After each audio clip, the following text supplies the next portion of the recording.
Hi everyone, Shyamanand here from Hyper Automobiles, and what we have here today is a 2018 Skoda Superb, and I'm going to review it.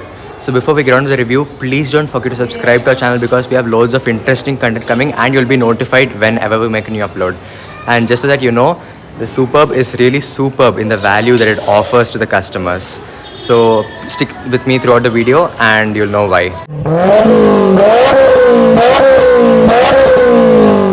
Now starting off the review by talking about the design of the Superb, first thing you notice is the Skoda badge over here, and you have Skoda's regular grille. The top half is closed, I'm not sure why, but the bottom half is open and you can see the huge radiator, and the main grille you can see the follow-up of the huge radiator again. You have a little bit of fakery in the sides, but I think that's completely forgivable, no problem with that. Coming to the headlamp, you have projector headlamps over there, and they're running DRLs, which look beautiful when they're turned on, and you have fog lamps just beneath those, they look very good. And then coming to the bonnet, they've been shaped very well, not exactly aggressively, but they've been shaped so that it gives a very good stance to the car while it's on road. And then coming over to the side, you have 17-inch wheels all around as standard. You can't upgrade to 18s or anything, but I think they look perfect for the car, 17s. You get discs both in the front and back for a car like this, which is I think important, which is good. I just wish with the wheels that you get more sophisticated alloy wheel designs. I think that would have been a little more better for the theme of the car. That is luxuriness. Body lines, there is one body line which runs all the way till the back, which I think looks good. It's very minimalistic from the side if you see, but the sedan look is just too good over here.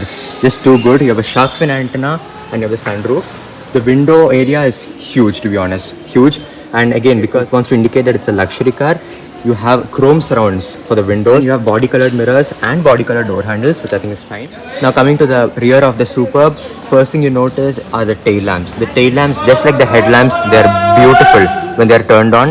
You have Skoda written over here, the Skoda symbol over here, and Superb written over here, all in chrome, which is good. And then you have the rear parking sensors, which is obvious for a car like this. And honestly, it's a very good looking car from all the angles. And that's about the design. Let's get on to the interior of the car. Coming to the interior of the Skoda Superb, first thing I have to say is there's a hell lot of space in this cabin. Huge cabin, to be honest, and it also feels bright because of the colors used. There's a lot of beige going on, so it also feels very bright, which is very good. It's a positive thing. And coming to the seats, seats are just beautiful, to be honest. Their under thigh support is good, cushioning is good, bolstering is perfect.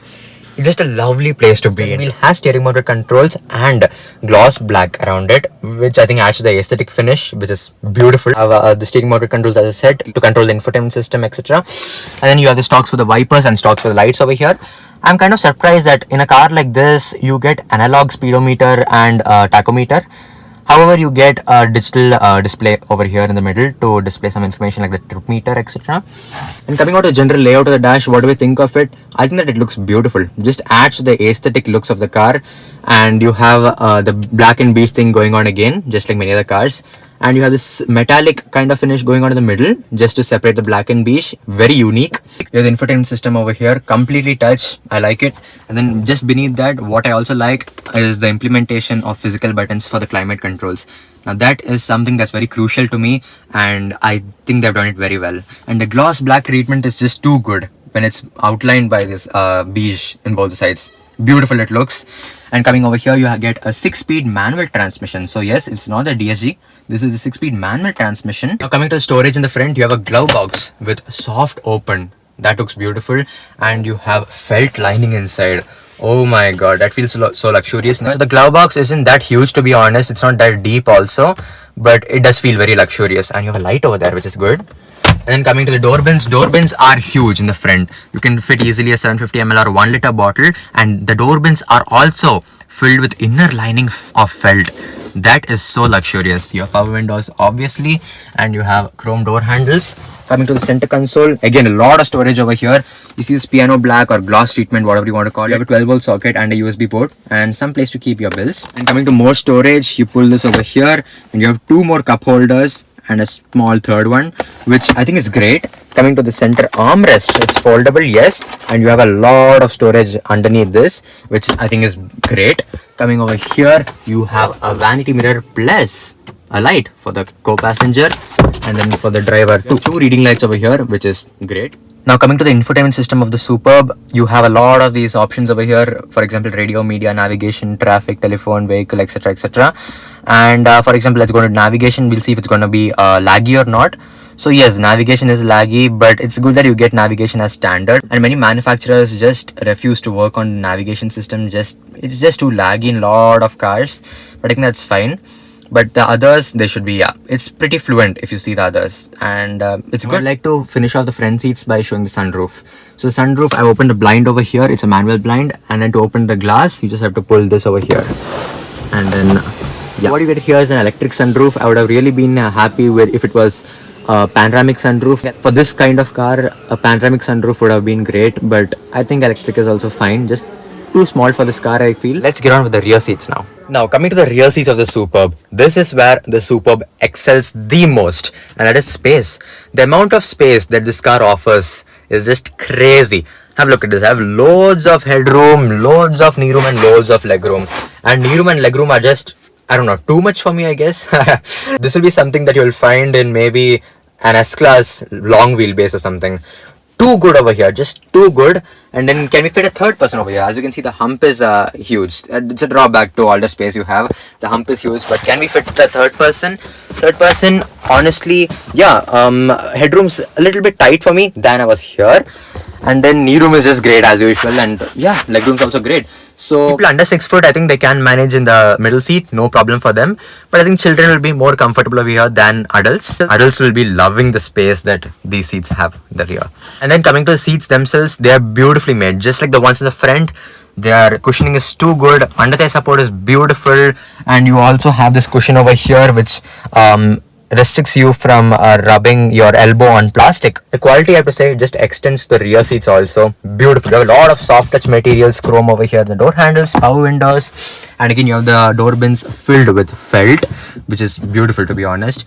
And you have again huge door bin, nothing has been compromised. You can fit easily 750 ml to 1 liter bottles over here. Coming to the center foldable armrest over here, again for the cup holders, beautiful invention by Skoda, just like the BMW X3. The cup holders have been managed really well, and that's beautiful. It doesn't eat any space. Coming over here, you have some space for through loading, so you can pull this down and you have space for through loading. That's beautiful. And then coming to the headrests, you have 3 manually adjustable headrests. You have 2 reading lights over here, and you have a grab handle over here with soft close, which is beautiful, and a hook for carrying your things. You have airbags and you have blinds. You have a door pocket behind the companion seat and the driver's seat too, which is good. Yeah, and they open pretty wide. It's beautiful. You have 2 AC vents over here, surrounded by the gloss black treatment and chrome. That looks beautiful, to be honest. Very beautiful. And yeah, that's about the rear seats. Let's get on to the boot of the car. Now coming to the boot of the car, it has a hatchback like opening boot, and the advantage of this kind of opening boot is that the opening is wide.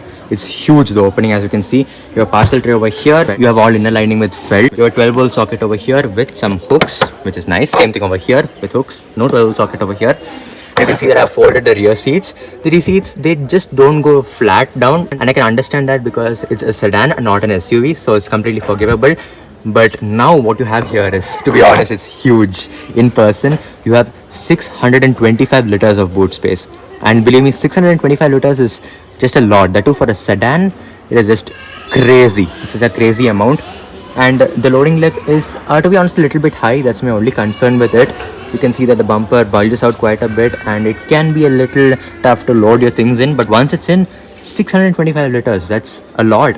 And that's one of the points that the buyers consider while buying this car. Now, let's get on to the chassis and suspension of the car. Coming to the chassis and suspension of the car, so at the front you have McPherson struts with triangular links and a torsion stabilizer. And at the rear you have a multi-element axle with 1 longitudinal and 3 transverse links with a torsion stabilizer. And for those of you who didn't understand what that basically means it just gives you a soft and cushion-like ride. Pretty much it. Now, let's get on with the engine of the car. Now when you open the bonnet, the first thing you notice is the insulation. So there's a lot of insulation over here under the hood to cool this beast of an engine. So what do you get here? You get a 1.8 liter turbocharged inline-4 petrol engine, TSI over here. So petrol engine, which outputs 177 horsepower and 320 Newton meters of torque. And believe me, a petrol engine giving 320 Newton meters is just a blast. And you know the best thing? 320 Newton meters at 1450 RPM. That is something most of the diesel engines cannot match. That's beautiful. 1450 RPM, 320 Newton meters is just too good to be honest. It also comes with a 2-liter turbocharged diesel engine, but the petrol only comes as a 1.8 liter.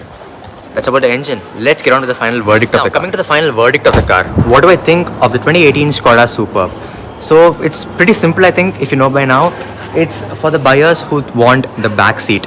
So the back seat in this is just too good to be honest. And if you want a back seat, if you're an executive or something, beautiful car, and it saves you a lot of money from the maybe S-Class or something like that, and just offers the same amount of space. And even the quality is just not compromised anywhere. Of course, they have used a little bit of plastic here and there, but that's just to cut on the price. And still, it's a beautiful car to own. If you especially like the back seat of it, the back seat is just very spacious, very comfortable, as I said before. And is it a driver's car? Yes, it is a driver's car, but it's more of a backseat car. One of my main concerns with the car is the alloy wheels. They could have just been a little bit better, I guess, for fitting the theme of the car. Now, I would say that if you were to get a Skoda Superb, if you're thinking of it, I would say that just go ahead. There's nothing to wait for because it's a beautiful car to own. Yeah, service is a little bit of a problem. Just service, but all others are completely taken care of. Quality is good. The car is good. And I would say that don't go for a second-hand Superb. Now, if you were to go for the Superb, there's a Superb facelift that has been launched. You could go for that. That looks way better than this one. It has more sophisticated alloy wheel designs, and it just adds to the comfort and the aesthetics. This itself is a very nice car by 2018 standards, and the latest one, the facelifted one, is just another level, I guess. So I would say that, yeah, if you were to buy a Superb, go ahead, no problem. It'll be a good choice. Anyways, that's what we think about the car. Let us know what you think about the car in the comments below. As always, please make sure to subscribe to our channel because we have loads of interesting content coming and you'll be notified whenever we make a new upload. Ho ho ho! Hype Automobiles wishes you a very Merry Christmas and a Happy New Year. Thank you so much for watching. See you next week. Goodbye.